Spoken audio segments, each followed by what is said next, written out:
जी अस्सलाम वालेकुम जी। मैं हूं आपका होस्ट मुबशिर अली और आपका वेलकम है मेरे यूट्यूब चैनल पे।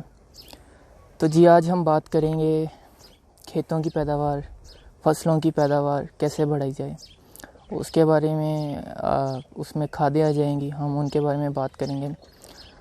खादें बेसिकली दो किस्म की होती हैं जो किसान डालते हैं अपनी फसल की पैदावार बढ़ाने के लिए। एक होती है फर्टिलाइज़र्स और एक होती है मैन्योर। दोनों खादें साल्ट्स होते हैं दोनों। और बेसिकली ये जो फर्टिलाइज़र होती है, ये जो हम बाज़ार से ख़रीद के केमिकली बेस्ड, ये जो आर्टिफिशियल तरीके से बनाई जाती हैं, जैसे ये हमारे यूरिया हो गई, नाइट्रोजन हो गई, मैग्नीशियम हो गई, इनकी खादें जो बाज़ार से मिलती हैं, तो ये होती हैं फर्टिलाइज़र्स।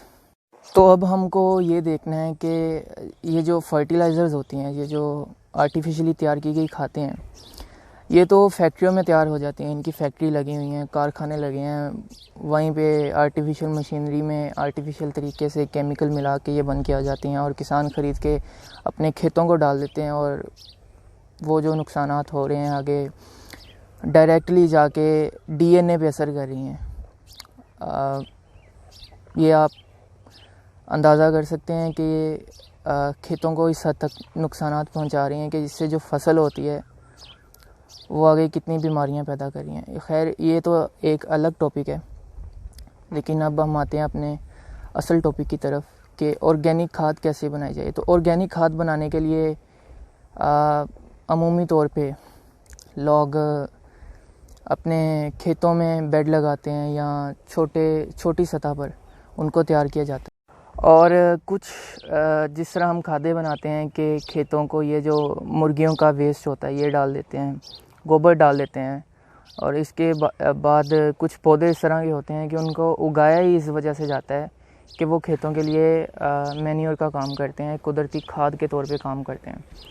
जिस तरह एक पाकिस्तान में एग्रीकल्चर का एग्ज़ाम हुआ था, तो उसमें क्वेश्चन आया था एक कि ढांचा क्या होता है। बेसिकली एक पौधा होता है, बाद जब इसको लगाया जाता है, बाद में इसको उसी में काश्त कर दिया जाता है, हल फेर दिया जाता है, तो ये एज आ खाद काम करते हैं इस तरह के पौधे।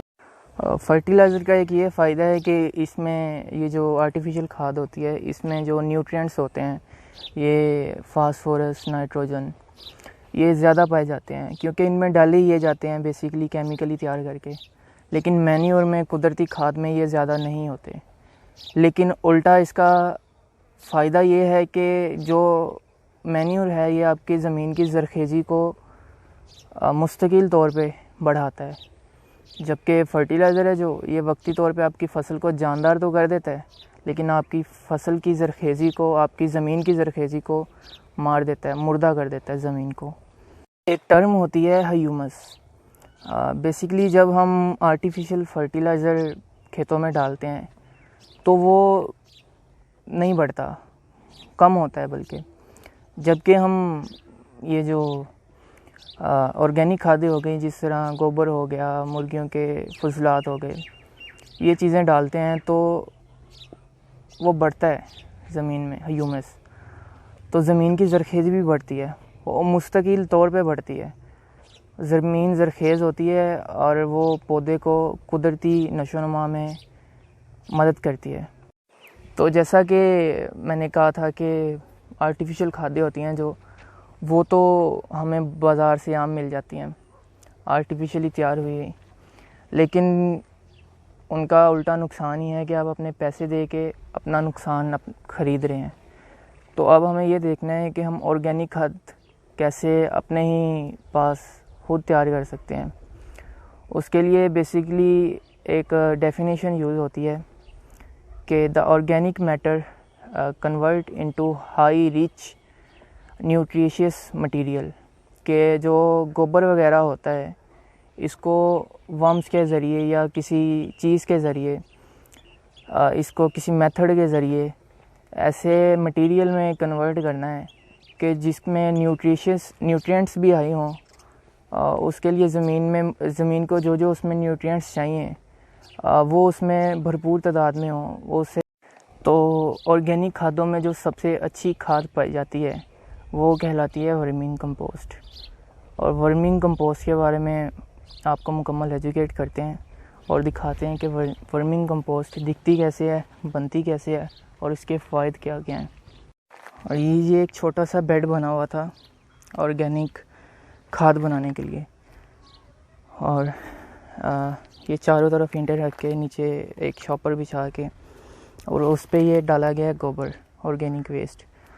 और इसमें आप ऑर्गेनिक वेस्ट के तौर पे इनकी खुराक के लिए आप ये सब्जियों के जो वेस्ट होते हैं, इस तरह के पत्ते हो गए हरे, इस तरह का ऑर्गेनिक वेस्ट आप डाल सकते हैं, इनको ये खाते हैं।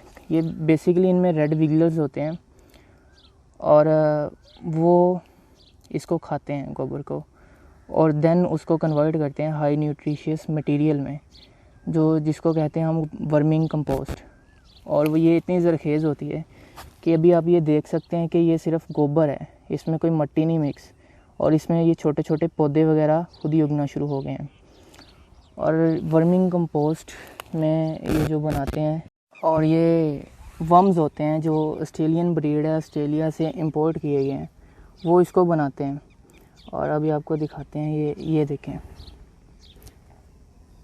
ये लगते ये जो आम तौर पे पाकिस्तान में देसी गडोए होते हैं उनकी तरह लगते हैं, लेकिन ये रेड कलर के होते हैं, रेड विगलर्स होते हैं, और ये गोबर खाते हैं और इसको कंपोस्ट में हाई न्यूट्रिशियस मटेरियल में कन्वर्ट कर देते हैं। और ये धूप से बचते हैं, धूप से भागते हैं, और नमी इनको चाहिए होती है इनकी ग्रोथ के लिए। ये अब इन्होंने मुकम्मल चाय की पत्ती की तरह इसको कर दिया है गोबर को, ये आप देख सकते हैं। ये होते हैं रेड विगलर्स। ये खाद आपके खेतों के लिए इतनी जानदार है कि आप इसको अपने खेतों में डाल दें तो आपको किसी और खाद की ज़रूरत ही नहीं होती। और ये वर्म्स होते हैं जो ऑस्ट्रेलियन ब्रीड है, ऑस्ट्रेलिया से इंपोर्ट किए गए हैं, वो इसको बनाते हैं। और अभी आपको दिखाते हैं, ये देखें,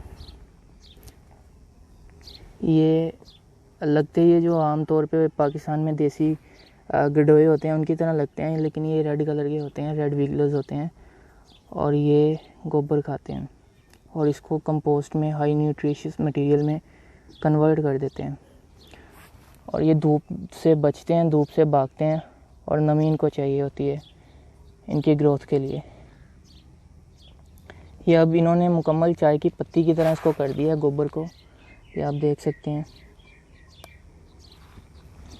ये होते हैं रेड विगलर्स। ये खाद आपके खेतों के लिए इतनी जानदार है कि आप इसको अपने खेतों में डाल दें तो आपको किसी और खाद की ज़रूरत ही नहीं होती। और इन अर्थवर्म्स की रिप्रोडक्शन इस तरह होती है कि अगर आपके पास 50 ये रेड विगलर्स हैं तो 2 महीने बाद ये 300 गुना डिवाइड हो जाएंगे। मतलब कि अगर आपके पास 50 हैं तो 2 महीने बाद ये 300 गुना इसको बढ़ाया जाए तो ये बनते हैं 15,000। 2 महीने बाद आपके पास 50 से 15,000 रेड विगलर्स आ जाएंगे जो आपकी वर्मिंग कंपोस्ट बनाने के लिए इनफ हैं। और ये इनकी तादाद ऐसे ही बढ़ती रहती है, और ये बगैर किसी कॉस्ट के, सिर्फ आपने इनकी फर्टिलिटी रेट को बढ़ाने के लिए इस चीज़ का ख्याल रखना है कि आप इनका मॉइस्चर देखते रहें और ये देखते रहें कि इस पे टेम्परेचर, इस पे धूप डायरेक्ट तो नहीं पड़ रही। बस इस चीज़ का ख्याल रखना है कि इस पर डायरेक्ट धूप ना पड़े, क्योंकि ये धूप से भागते हैं, इन पर छांव रखें चाहे कि। तो अब हम इस मैन्योर के, इस वर्मिंग कंपोस्ट का, इसके फ़ायदे देख लेते हैं। दूसरे फ़ायदे कि जिस तरह इसका पहला फ़ायदा ये है कि ये नेचर को कोई नुकसान नहीं पहुंचाती, इकोसिस्टम को कोई नुकसान नहीं पहुंचाती, बल्कि उल्टा फ़ायदा देती है। जिस तरह दूसरी फर्टिलाइज़र बनती हैं तो वो इको फ्रेंडली नहीं होती, पोल्यूशन पैदा होती है और वो ज़मीन को भी नुकसान पहुंचाती हैं और ज़रखेज़ी को भी ख़त्म करती हैं, ज़मीन को मुर्दा करती हैं। लेकिन ये इको फ्रेंडली होती हैं, इनका कोई नुकसान नहीं होता, बस फ़ायदा ही होता है। और इसका दूसरा फ़ायदा ये है कि ये ज़मीन में वाटर की एब्जॉर्प्शन को बढ़ाती है। जिस तरह आपने देखा होगा कि ज़मीन पानी एब्जॉर्ब भी नहीं करती, तो पौधे ख़राब हो जाते हैं। ज़मीन जब पानी नहीं एब्जॉर्ब करती तो फसल में जान कहाँ से आएगी। तो ये जो होता है ये पानी को एब्जॉर्ब करने में मदद देती है। पानी का जो एब्जॉर्प्शन रेट होता है उसको इंक्रीज़ करती है ज़मीन के अंदर।